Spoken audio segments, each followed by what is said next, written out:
One of the things I find fascinating about that is that the press is very glad to make a point that right now we're having more of a red state outbreak and associating that with vaccine uptake or vaccine hesitancy. When you look at the data, there isn't that much of a disparity in vaccine uptake. For instance, in Florida, the vaccine uptake is really fairly high, particularly among the elderly. So how do you describe this? When you dig into the data, how do you make sense of it? I think there's a possibility that there is a seasonal component going on here. And we're seeing some of that wave of infection starting to move north. The other thing that's been a confounding variable in all this is respiratory syncytial virus. And there's this, and I think we touched on this, there was this a lot of press about the pediatric ICUs filling up, etc. And the assumption was that they were COVID cases. They weren't. For the most part, they were respiratory syncytial virus cases, which is fairly different in presentation from COVID, and also affects elderly, by the way. So we become politicized and polarized, and we want to see these outbreaks and these events and these waves of infection as reinforcing some stereotypes that we have about this state's behavior or that state's politics. And I think that over the next few months we may find that we have to, if we're willing to look the data in the face, we may have to re-examine some of those assumptions that this may not have been as much a function of vaccine compliance or uptake, or a lot of euphemisms we could put around that, but rather some fundamentals of the underlying viral epidemiology and spread that are not really well understood right now. We certainly know that most respiratory viruses move in these kinds of waves through populations, and we may see. It may be that we find that this wave of infection that's currently infesting the South isn't going to be restricted just to the South over the next couple of months. Time will tell. So you were saying there's some real potential issues with the idea of pursuing a kind of policy of universal vaccination. Escape mutants, that might not be something all our viewers are familiar with. So this gets to fundamentals of basically Darwinian evolution. To really understand this, what the term escape mutants refers to is virus isolates that are no longer as susceptible to the control of infection and spread provided by the vaccine, by the immune response generated from the vaccine. So they are escaping immune surveillance provided by the vaccine. That's the nature of the term escape mutants. Mutants in that the viruses, there's another paper out recently that shows that the mutation rate of this coronavirus is much higher than we had previously estimated. So the way it works with virology is that it's as if you have, you're breeding a dog, and you have a litter of dogs, and you'll know that, if you have 6 dogs, 1 or 2 of those are going to be pretty good keepers, and you might want to sell the other ones off. For instance, if you're breeding for the ability to hunt. In the case of a virus, it's like the parent virus has millions to billions of children, and many of those have genetic modifications, mutations, that make them genetically different from the source virus. And this works for viruses because they only have to, a small number of particles infecting a third person, another person, is sufficient to rekindle the whole infection cycle. I was talking to a friend of mine, Chad Roy, who's a primatologist that's working with the coronavirus the SARS coronavirus down at the Tulane Regional Primate Research Center.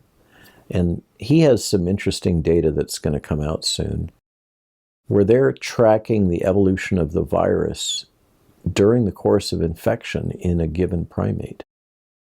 And in his case, he was fascinated that he was seeing evolution of virus strains to become more able to infect the gut, and were actually hiding in the gut. So this process of evolution, which also, by the way, occurs with AIDS. With the AIDS virus, you can track the genetic changes in the AIDS virus during the course of an infection. It's amazing to watch.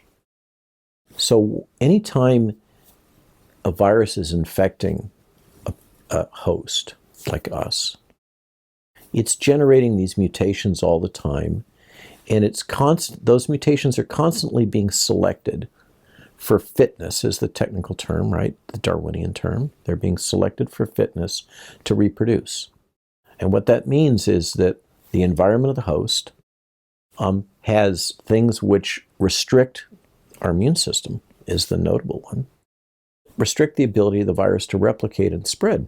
And the virus and the host are in a constant battle where our immune systems are adapting to try to control that virus, and the virus is constantly escaping those adaptations.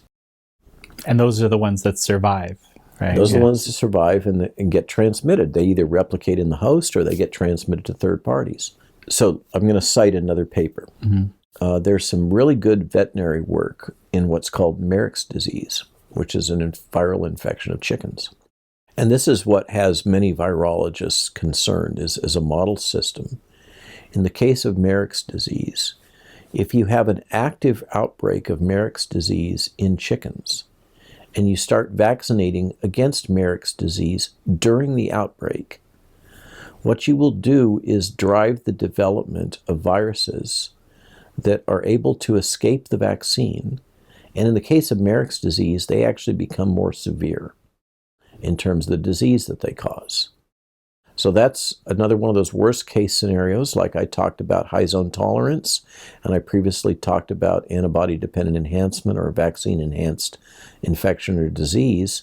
There are these situations in normal viral biology and vaccinology that give experienced immunologists and vaccinologists a certain amount of concern and pause.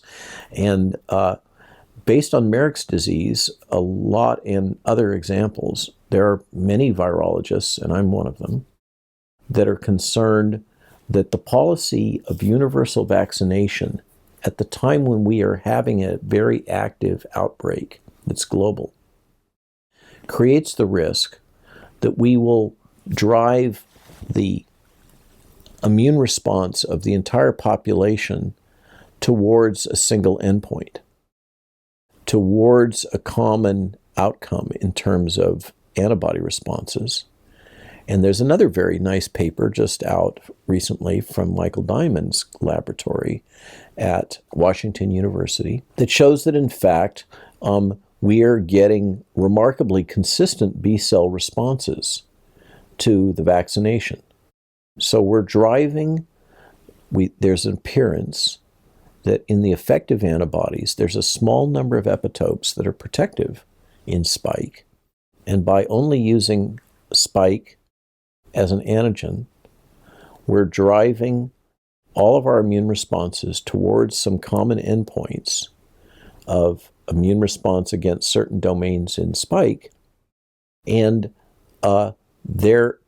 it can be shown that viruses are evolving during the course of this infection and the use of vaccine in this way to start to escape those selective pressure from antibodies against those certain domains. Spike is an interesting protein. It has a lot of sugars all over it and other things that are used to evade immune response already.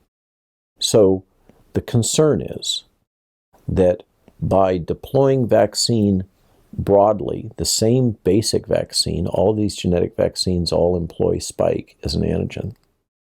We're driving the whole human race towards a common endpoint, and we're driving the virus that's infesting us to evolve to escape that common endpoint. And there there is a risk that at some point in time, we may have basically a superbug evolve, which will now evade that immune response. Now, an example that your listenership may understand better is the idea of antibiotic resistance. When we deploy antibiotics unnecessarily and very widely, we know that we develop antibiotic-resistant bacteria. The same concept applies in vaccinology with viruses. So, what would happen should we have an emergent supervirus that is able to evade these spike vaccines? It is likely that it would cause disease in those that have only received vaccine as opposed to those that have had natural infection and have much broader immune responses. And it would place those that have primarily relied on vaccine for protection that are at risk, high risk of disease and death, in other words, the susceptible and elderly, suddenly their first line of defense falls away because the vaccines are no longer effective. And so the risk is, with this universal vaccination strategy, by driving the development of viruses that are able to evade the immune responses elicited by the vaccines, that we risk creation of virus strains that are able to evade that. And paradoxically, the people that it will put at risk are the very people that need the vaccine the most, which is our elders and those that have pre-existing medical conditions and morbid obesity.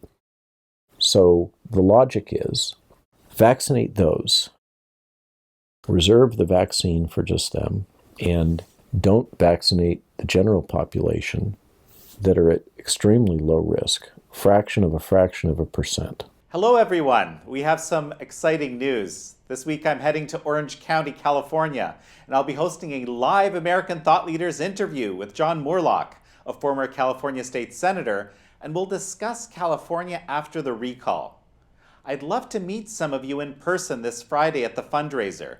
It'll be an intimate gathering of American Thought Leaders fans. There will be a VIP reception at 5:30 p.m. and doors open for dinner and the live interview at 6 p.m. We'll be at the Pacific Club at Newport Beach, and you'll find more details about the event and how you can buy tickets in the description below. And for folks who can't make it this time, don't worry. This won't be the last live event. We'll have more live events soon.